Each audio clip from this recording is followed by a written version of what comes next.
अस्सलामुअलैकुम एवरीवन। आज हमारे एफपीएससी बैच का लास्ट क्विज है जो कि बिल्कुल आप लोगों का एफपीएससी के पैटर्न पर लिया गया है। 100 मार्क्स का आपका टेस्ट है जिसमें से 50 एमसीक्यूज आपके केमिस्ट्री पोर्शन से हैं और बाकी आपके 50 जो है वो इंग्लिश और पेडागोजी के ऑप्शन से हैं, पोर्शन से हैं, सॉरी। तो जी हमारा इंग्लिश का पहला एमसीक्यू हम डिस्कस करते हैं। हमारा पहला एमसीक्यू है पिक द करेक्ट सेंटेंस। क्या आपने इसमें ग्रामर यूजेज को यूज करते हुए, पार्ट्स ऑफ स्पीच को यूज करते हुए बताना है कि कौन सा ऑप्शन करेक्ट है। तो आपके पास है जी सेंटेंसेस: और wages are paid every month, और wages is paid every month, और wages was paid every month, and none of these. तो आपका राइट ऑप्शन है जी ए ऑप्शन, और wages are paid every month. Wages आपके पास ऐसा कुछ, हमारे पास नाउन के पोर्शन से लिया गया था आपके पास ये एमसीक्यू।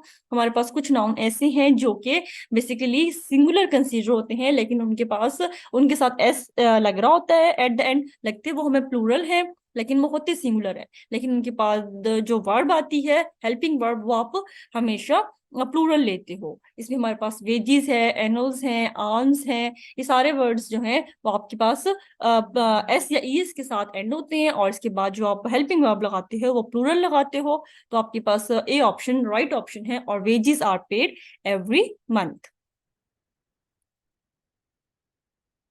देन आपके पास नेक्स्ट एमसीक्यू है जी pick the right one. Same आपने यही वाला काम करना है। आपके पास ऑप्शंस हैं: cattle is grazing in the field, cattle are grazing in the field, cattles are grazing in the field, none of these. तो इसमें आपके पास राइट ऑप्शन है B option, cattles are grazing in the field. Cattle, एक तो आपने देखो इसमें कैटल इज है, कैटल आर है, कैटल्स आर है।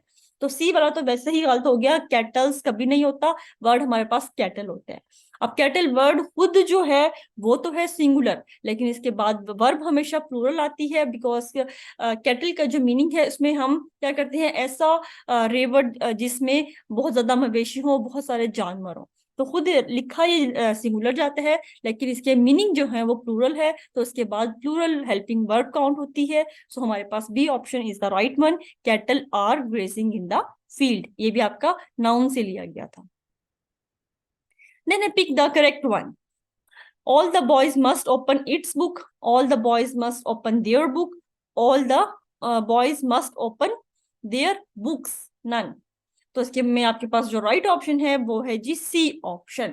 इसमें क्या कैसे है सी ऑप्शन ठीक है? All the boys must open their books. कि एक तो आपने जो लगाना है उसकी चीज की जो मलकियत के लिए जो आप वर्ड यूज करोगे वो सब्जेक्ट के साथ एग्रीमेंट रखता हो। All the boys must open, और बहुत सारे बॉयज हैं तो उनकी देयर बुक्स। और सेकेंडली बहुत सारे बॉयज हैं तो आपके पास जो एट द एंड ऑब्जेक्ट आएगा वो भी प्लूरल आएगा, तो आप बुक नहीं लिख सकते, बुक्स आएगा। तो ऑल द बॉयज के साथ एक तो देयर आएगा एंड, और लास्ट में जो बुक्स हैं आपके पास वो भी प्लूरल में आएंगी। तो C option is the right one. Next है पिक द करेक्ट टेंस। क्या आपने इसमें टेंस की सब्जेक्ट, हेल्पिंग वर्ब, वर्ब और ऑब्जेक्ट सब कुछ सही से यूज करना है और पहचानना है कौन सा टेंस है। तो it had raining since morning, it had been raining since morning, it had been raining for morning, it had being raining since morning. तो इसमें आपके पास बी ऑप्शन राइट ऑप्शन है, it had been raining since morning. एक तो morning के साथ हमारे पास सिंस लगता है, और सेकंड ये हमारे पास कौन सा है, past perfect continuous tense. Had के बाद बीन, देन आप fourth form of verb use करोगे, then since and then morning.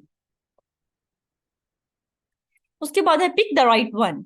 Time and tide waits for none, time and tide wait for none, time and tide will waits for none, और option ही none of these है। तो आपके पास इसमें right option है A option, time and tide waits for none.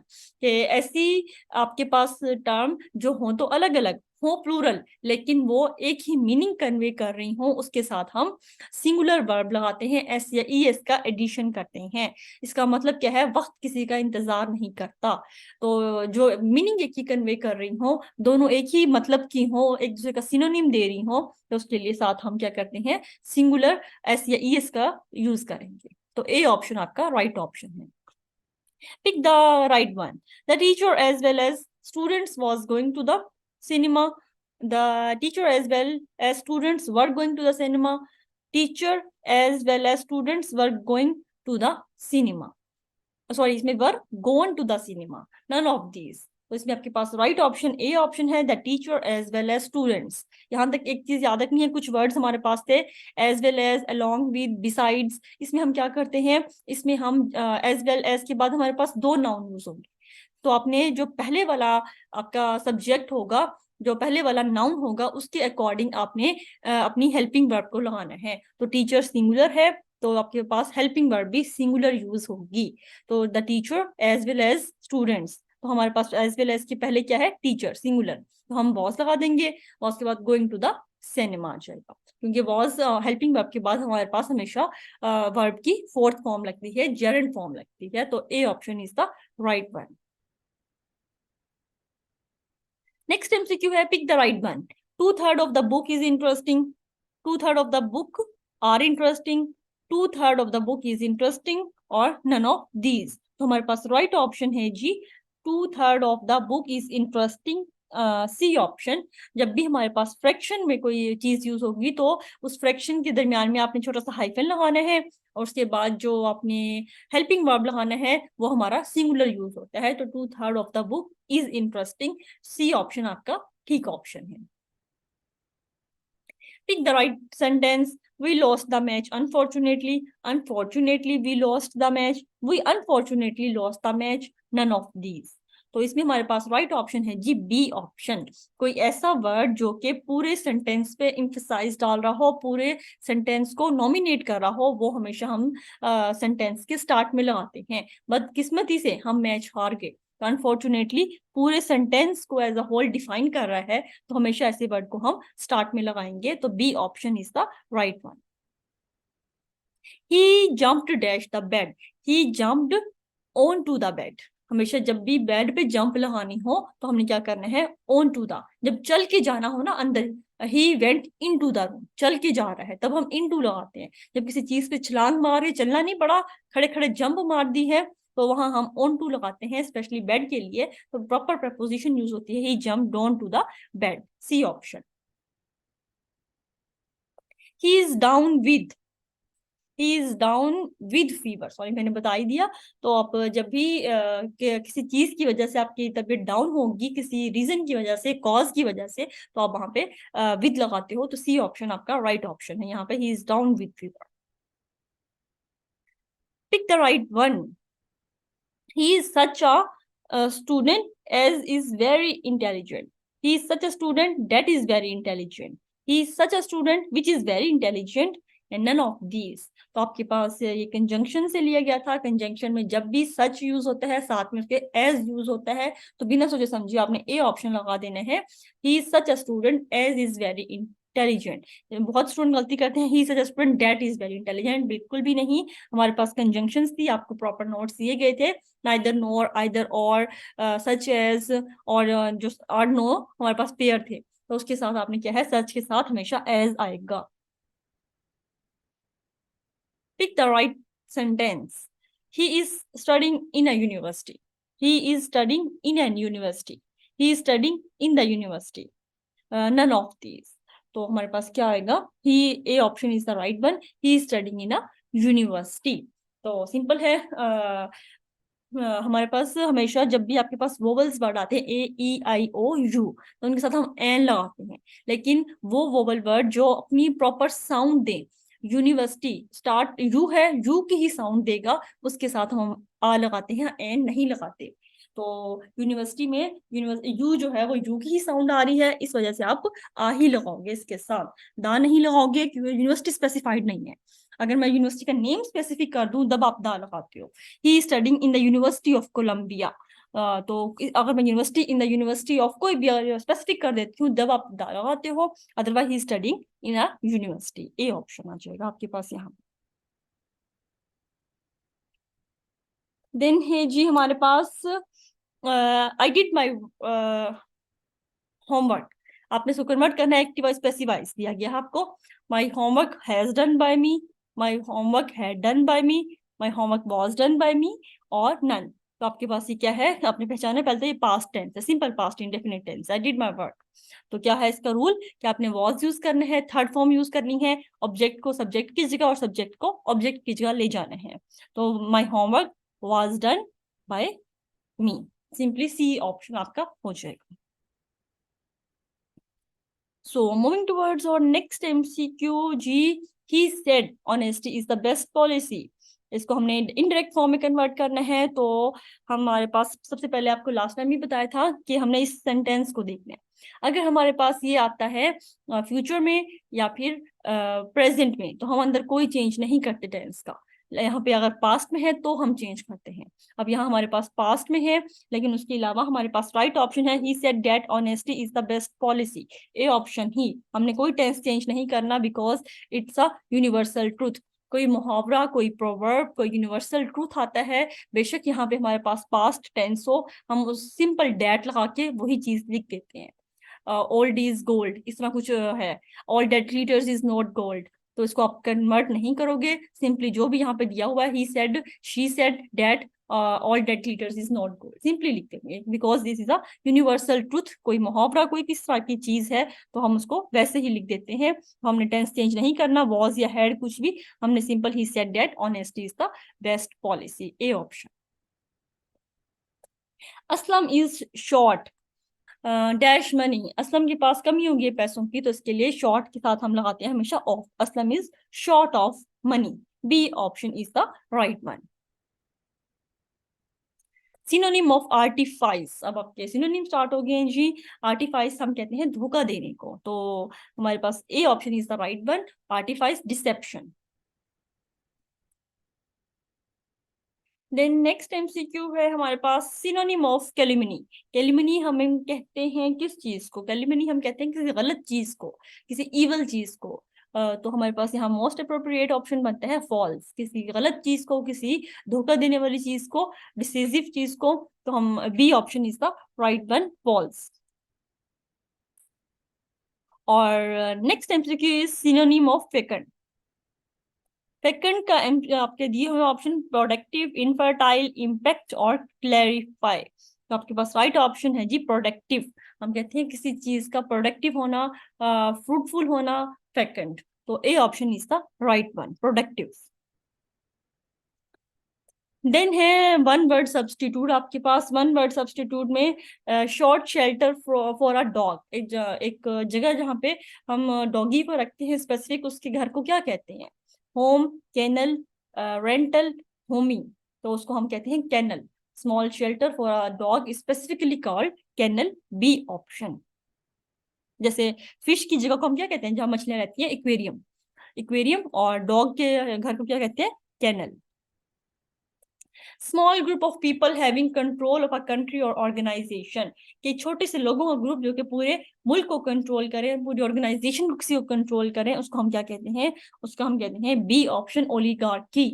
This is the specific term that is used for some people that have a control over the whole country, तो that is oligarchy, B option.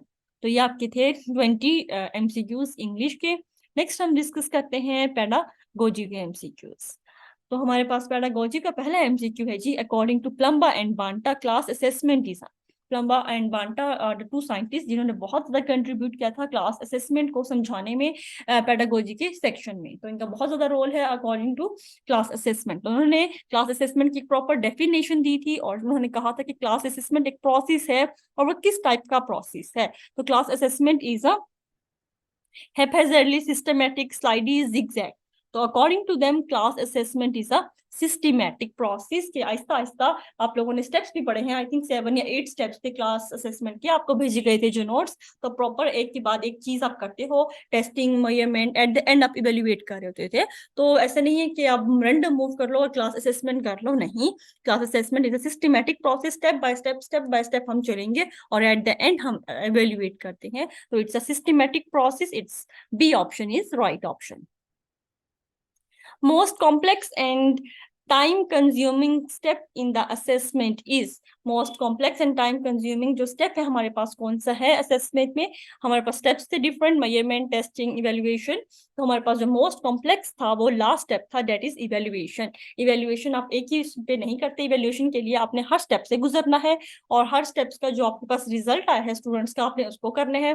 For example classroom management के हवाले से बात की जाए तो at the start teacher class का दे रहा है, ठीक है, डेली की। फॉर एग्जाम्पल 4 माह का सेमेस्टर सिस्टम है, तो पहले दिन से वो आया है, उसने अपनी ऑब्जर्वेशन स्टार्ट कर दिया, उसने हर स्टूडेंट के बिहेवियर को किया है, उसका क्लास स्टूडेंट की बिहेवियर की बेस पे उसने जज करना है, एट द एंड उसमें स्टूडेंट बिहेवियर को भी इवेल्युएट करना है। देन उसने मिड टर्म दिया है, उसमें इवेल्युएशन हुई है। देन उसने क्विजेज लिए हैं, उसमें भी उसने इवेल्युएट करना है। उसने प्रेजेंटेशंस लिए, उसने प्रोजेक्ट्स दिए थे, उसने कोई होमवर्क प्रोजेक्ट्स दिए थे।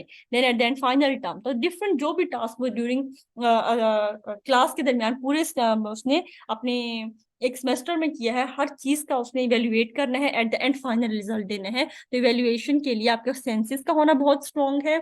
और दूसरा सबसे ज्यादा कॉम्प्लेक्स प्रोसेस जो है वो हमारे पास है सी ऑप्शन, इवेल्युएशन। देन हमारे पास है if a school fails to achieve good grades of students at end he mainly focuses on its policies in the next time it will be a, कि अगर कोई स्कूल है जो कि fail हो गया है अपने ग्रेड्स को अचीव करने में, स्कूल का मेन मकसद क्या है, यही करना है ना कि उन्होंने स्टूडेंट्स का करियर बना देना है अपना, लेकिन वो नहीं बना पाया। उसके बाद उसने अपनी पॉलिसीज को देखा कि ऐसे हमसे क्या गलतियां हो गई हैं कि स्टूडेंट मैक्सिमम बच्चों के ग्रेड्स नहीं आ पाए, बहुत कम बच्चों का आया है। तो इंटरनल पॉलिसीज पे उसने नजर डाली।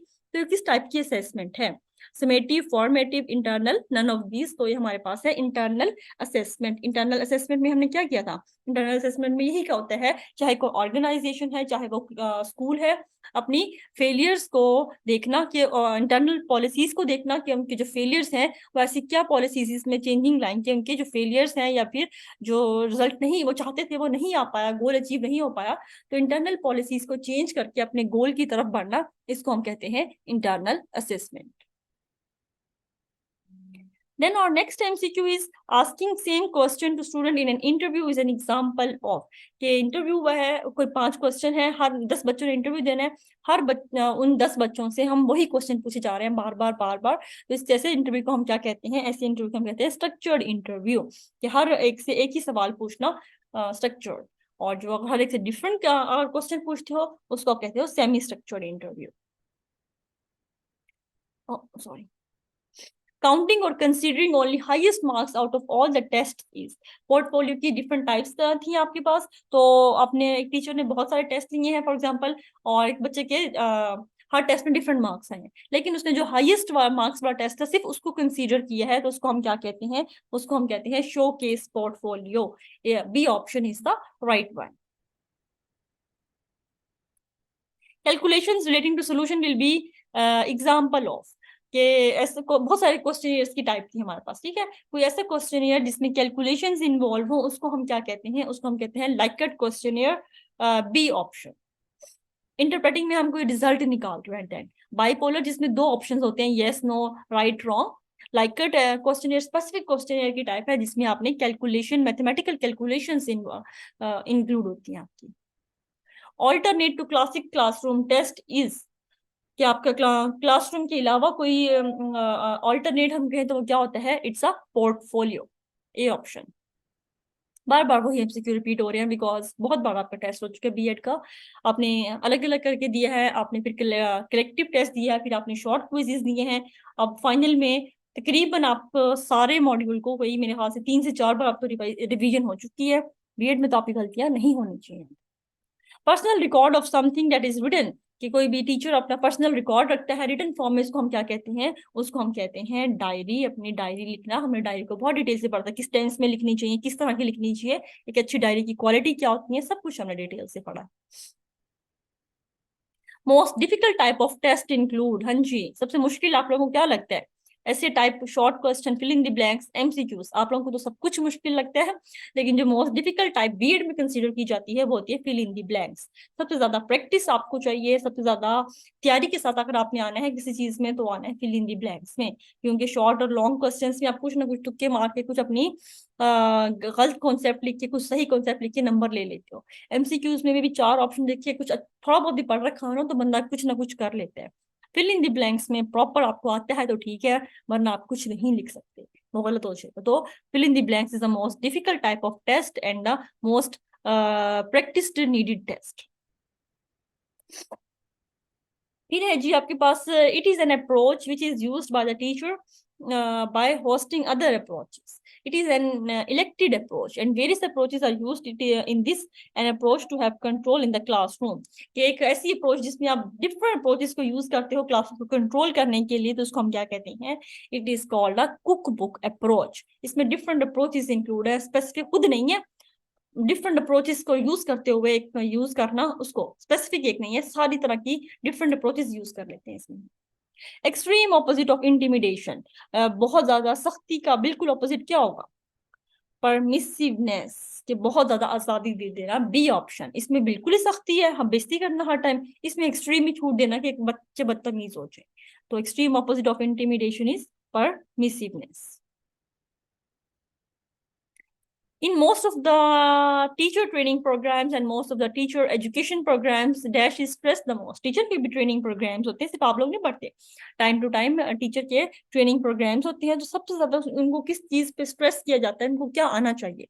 कंटेंट नॉलेज, जो उन्होंने पढ़ाना है, लाइक मेरा टॉपिक है केमिस्ट्री, केमिस्ट्री के टीचर हूँ तो मुझे केमिस्ट्री का नॉलेज बहुत अच्छा होना चाहिए।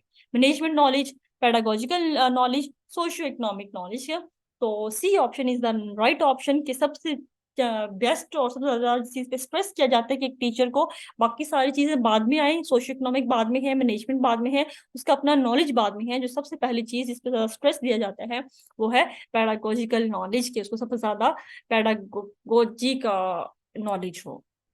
अब बार बार पढ़ते हैं हम, बीएड में हमने क्या वो केमिस्ट्री का टेस्ट देना है, हमने तैयारी करनी है केमिस्ट्री की, पेडागोजी की और इंग्लिश की। तो पेडागोजी है क्या, उसका मतलब जो पढ़ रहे हो बार बार पेडागोजी पेडागोजी, इसका मीनिंग है क्या? To guide the child, to educate the child, to lead the child, to understand the child. तो इसका राइट ऑप्शन है जी to lead the child, C option, to lead the child. According to एक second दे, according to John Dewey, school is a dash institution and education is a dash process. School social institution है और education social process है। School social है और education philosophical process है, दोनों philosophical है। स्कूल इन्वायरमेंटल है और एजुकेशन फिलोसफिकल है। तो इसका राइट ऑप्शन है जी सोशल। दोनों आपके पास सोशल इंस्टीट्यूशन होता है और एजुकेशन एक सोशल प्रोसेस है जिसमें आप मिलना जुलना सब कुछ सीखते हो। तो A option is the right one. Then आपके पास education is a process in which knowledge and skills are. Education आप पेडागोजी में या स्कूल में एजुकेशन सीखते हो, उसमें नॉलेज एंड स्किल क्या होता है? फ्यू पर्सन पे जाता है, फ्यू पर्सन से लार्ज नंबर ऑफ पर्सन पे जाता है, फ्यू पर्सन से नेक्स्ट जनरेशन पे जाता है, या फिर सारे के सारे ऑप्शन गलत हैं। तो right option is the C option, कुछ लोगों से नॉलेज हमेशा एजुकेशन के थ्रू जनरेशन में जाता है। सी ऑप्शन मोस्ट अप्रोप्रिएट जाता। ये भी देखो, ये भी ठीक है, फ्यू से फ्यू में भी जाना होता है, फ्यू से लार्ज में भी जाता है, लेकिन जो मोस्ट अप्रोप्रिएट स्टेटमेंट है इसमें वो few person to next generation. Like tenses की बात की जाए, पहले कुछ लोगों ने टेंसेस को याद किया सीखा, लेकिन उसके बाद generation to generation, generation to generation English की टेंसेस आप लोग सीख रहे हो। तो एजुकेशन हमेशा थोड़े से लोग सीखते हैं और फिर वो नस्लों तक जाता है। तो सी ऑप्शन आपका सबसे ज्यादा मुनासिब है लगाने में। विच assessment is carried out at the end of the course and project. कौन सी असेसमेंट की टाइप है जो कि आप कोर्स के एट द एंड करते हो? Summative, formative, diagnostic, none. तो summative A, summative at the end करते हैं हमेशा हम, जब भी हो गया है सब चीजों की समरी कर लेना, समेट देना। Which one is not source of formal education, ये मैंने खुद डाला आप लोगों के लिए कि जरा इतना सारा आपने पढ़ लिया बीएड, थोड़ा सा कि इनमें से कौन सा सोर्स है जो कि फॉर्मल एजुकेशन का पार्ट नहीं है? School, museum, library, none of these. तो आपके पास राइट ऑप्शन है D option, none of these. जितने भी आपके पास, अगर मैं होम लिख देती ना यहाँ पे घर, तो वो आपका फॉर्मल नहीं है, वो इनफॉर्मल में आ जाता है। बाकी स्कूल हो गया, म्यूजियम हो गया, लाइब्रेरी हो गया, वो फॉर्मल में आते हैं। ये याद रखो, जहां भी आपको रूल्स रेगुलेशन फॉलो करने पड़ते हैं दूसरों के, वो चीज फॉर्मल में आती है। स्कूल में आप क्या हो, ड्रेसिंग करके जाते हो, अपनी यूनिफॉर्म पहन के जाते हो, इस टाइम जाना है, इस टाइम आना है, एक स्पेसिफिक टाइम के लिए। म्यूजियम के क्या है, टाइम टेबल है ना। म्यूजियम में आप 8 बजे जाते हो, 2 बजे बंद हो जाएगा, शोर नहीं करना, किसी चीजों को तोड़ना नहीं है, रिस्ट्रिक्शंस आ गई हैं। जहाँ रिस्ट्रिक्शंस आएंगी वो चीज फॉर्मल में आ जाएगी। लाइब्रेरी तो वैसे ही फॉर्मल है, बोलना अभी तक अलाउ नहीं है। तो डी ऑप्शन आपका था, सारे के सारे फॉर्मल सोर्सेज हैं आपके पास। Discourse and discussion can be improve, ये मैंने पहले भी दिया हुआ, आई थिंक आप लोगों को। कैसे इम्प्रूव कर सकते हो आप? आप डिवाइस को इम्प्रूव कर सकते हो जी। मेरी बॉल पेन कहाँ गई? ये डिस्कोर्स एंड डिस्कशन को आप इम्प्रूव कर सकते हो by slowing the pace. Pace को जरा कम करोगे ताकि बच्चों की पेस आपकी पेस के साथ मैच कर जाए। जब भी आपकी पेस बच्चों की पेस के साथ मैच करेगी, बच्चों को बात खुद ब खुद समझ आने लग जाएगी। तो हर एक की पेस तेज नहीं होती, कुछ बच्चे जल्दी जल्दी कॉन्सेप्ट को समझ जाते हैं, कुछ ऐसे मीडियम स्पीड से समझते हैं, कुछ है बिल्कुल बच्चा लेवल पे जाना पड़ता है उनको समझाने के लिए। तो डिस्कशन को हम इम्प्रूव कर सकते हैं by slowing the pace. According to Howard Gardner there are dash types of intelligence. हमारे पास इंटेलिजेंस की कितनी टाइप है? हमारे पास इंटेलिजेंस की 8 टाइप्स हैं। D option. IEP refers to, IEP हम किस काम के लिए यूज करते हैं? Individual education plan, internal education plan, intensive education plan, none of these. तो A option is the right one. Individual education plan का हम एब्रिविएशन यूज करते हैं आईईपी के, individual education plan. Listen to teacher और trainer lies in which category of effective domain. Effective domain की हमारे पास काफी सारी कैटेगरीज थी। टीचर की बात को समझना सुनना हम किस चीज में लेते हैं? उसकी है A option is the right one, receiving में। Psychomotor domain is divided into, psychomotor domain बहुत इंपॉर्टेंट है, इससे एमसीक्यू आता है हमेशा आपको। तो साइकोमोटर डोमेन को हम डिवाइड करते हैं 7 सब ग्रुप्स में, C option.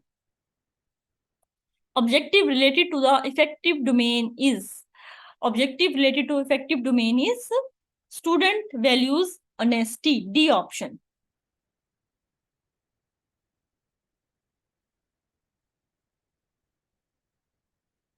Which of the following is positioned at the uppermost level of learning in the effective domain? Effective domain में uppermost level पे आप किस चीज को रखते हो? Attending, responding, characterization और none? तो आपके पास right option है जी, C, characterization.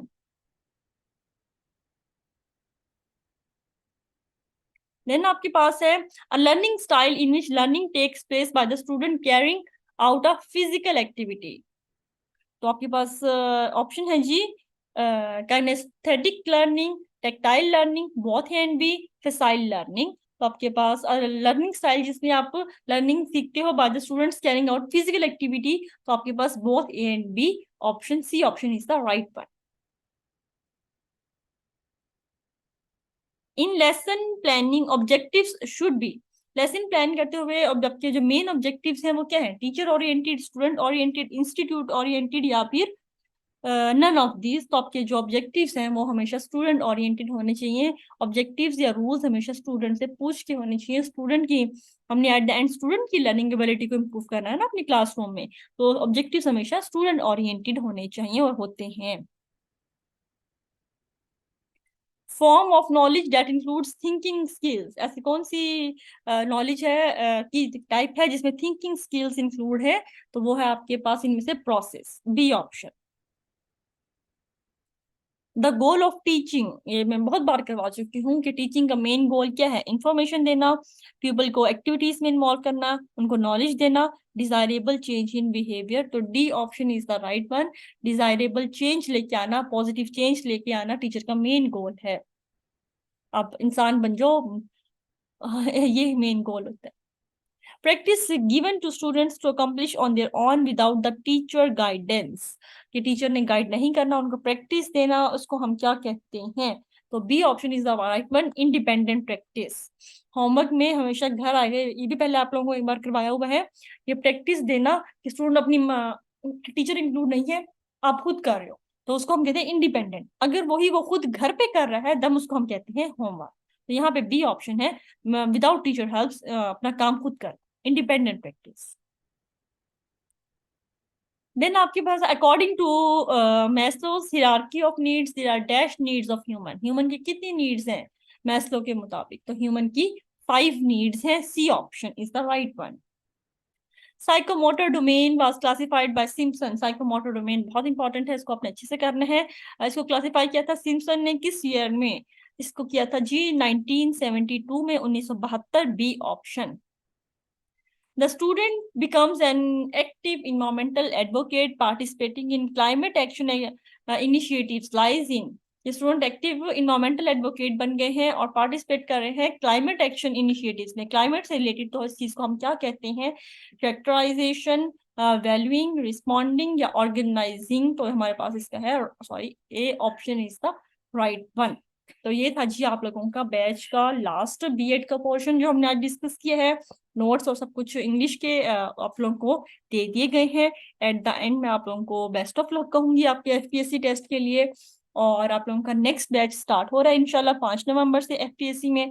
उसमें आपको प्रॉपर सारी वीडियोस इंग्लिश की, बीएड की, और इंशाल्लाह 1 पेजर केमिस्ट्री का भी दिया जाएगा। तो वो बच्चे जो मजीद तैयारी करना चाह रहे हैं या न्यू बच्चे, तो उनके लिए ये है कि वो 5 नवंबर से हमारे न्यू वाले बैच में इनरोल हो सकते हैं। और यही वाले बच्चे जो हमारे पास पहले हैं, अगर वो आना चाह रहे हैं तो उनके लिए हमारे पास ऑफ है, बल्कि उनका ये बैच फ्री है। नेक्स्ट बैच की आप लोगों को पता है, आप लोगों को ग्रुप में सारा गाइड कर दिया गया है। सो अपने टेस्ट के लिए आपको बहुत बहुत बेस्ट विशेस मेरी तरफ से। इंशाल्लाह आप लोगों को कामयाबी दे।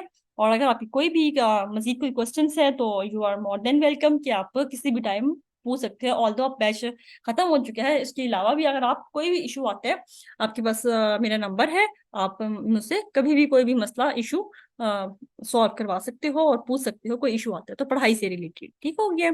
चलें जी, अल्लाह हाफिज।